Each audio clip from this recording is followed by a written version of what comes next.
dito. So pala itataawag pala natin yung ano natin, yung tinatawag na yugo or guta. Sa amin, sa inyo, anong tawag dito? Sa amin guta, yugo dito eh. Dito sa amin, tawag dito. Sugay mo. So magandang araw mga ka-idol, no? So ayan yung tinatawag namin na Bagyo beans. So magtatanim pala kami sa bukid ngayon, no?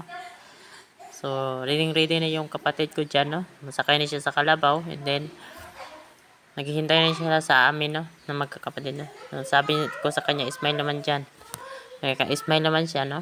So napakabait talaga yung kapatid ko. At yan guys, papunta na kami sa bukid, no? Lakad-lakad na kami, no? At ako nakalakad at siya naman nakasakay sa kalabaw. Yan guys, no? At dyan na part guys. So nagbibideo naman ako, no? So yan yung sinabihan ko na kapatid ko na gwapo niyan. So tawang-tawa naman siya dyan kasi mapipil niya talaga na gwapo siya, no? So wala tayong magagawa dahil gwapo siya. And then nandyan na pala kami sa bukid. So, yan yung area na tataniman namin guys. So, napakalawak ng area, no? So, at dyan naman, yung pamangkin ko siya nagbuhat ng, ng binhi ng Bagyo beans. So, napakabigat yan guys, no? So, pinabuhat ko sa kanya kasi para ma-exercise yung katawan niya. At yan guys, yung mga kapatid ko naman dyan, no? Sa ibabaw ng kalabaw. So, parang nagbibiruan sila dalawa, no? At dyan guys, no, yun yung tinatawag na guta guys, no, sa amin. So naka sa kalabaw, no. So baga pinatong ko na yun sa niya, sa liig ng kalabaw para maka ready na tayo sa pag-araro, no. So dyan na part guys, so hinawakan ko na yung araro para mapagsimula sa gagawin namin na na trabaho. Yan, at yun guys, no, nagsimula ako na mag-araro, no, para taniman namin ng Bagyo beans. So dito sa probinsya guys, talaga dito yung ganyan talaga yung mga trabaho dito. Pag huwag kang humili ng trabaho para magkapira ka lang dito sa probinsya guys, no.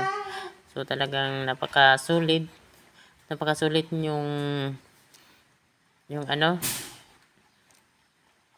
yung buhay mo dito pag pisan ka or hindi ka tamad, kasi kikita ka dito ng malaki, no, ganyan yung ugali mo pag hindi ka tamad na tao. So dito naman guys sa probinsya, so minsan lang kami dito magkakapera pag harvest time lang po guys, no. So araw-araw wala kaming pera, so magkakapera lang kami pag makapag-deliver na kami ng aming mga produkto.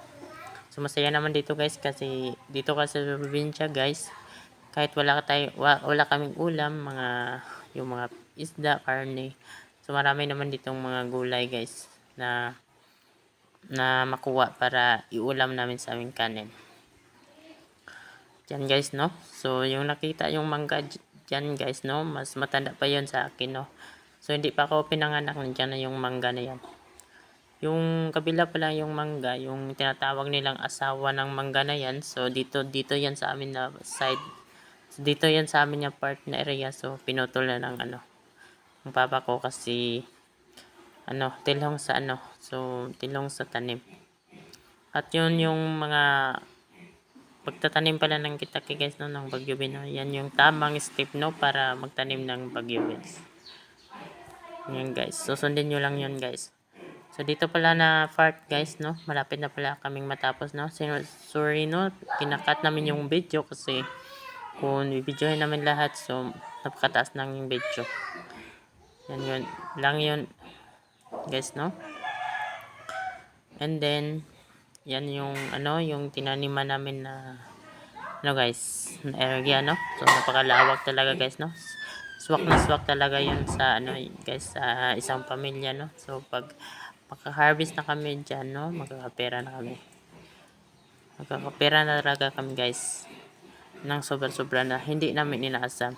So dito naman sa probinsya guys, so sa part naman sa gulay pagbibenta namin, so pag halimbawa guys, yun guys, no, barato yung presyo, so failure naman yung yung mga tanim namin. So yan yung ano ko guys, ang pamangkin ko na napakagwapo talaga guys, no? Guys, nasompa. Then last na yung ano guys, last na yung idas na ano ko na tinatapos ko, no, para makauwi na kami and then makapagpahinga din. And sana mayroon kayong natutunan sa aming video, and huwag kalimutang mag-share, mag-follow, no, sa video namin.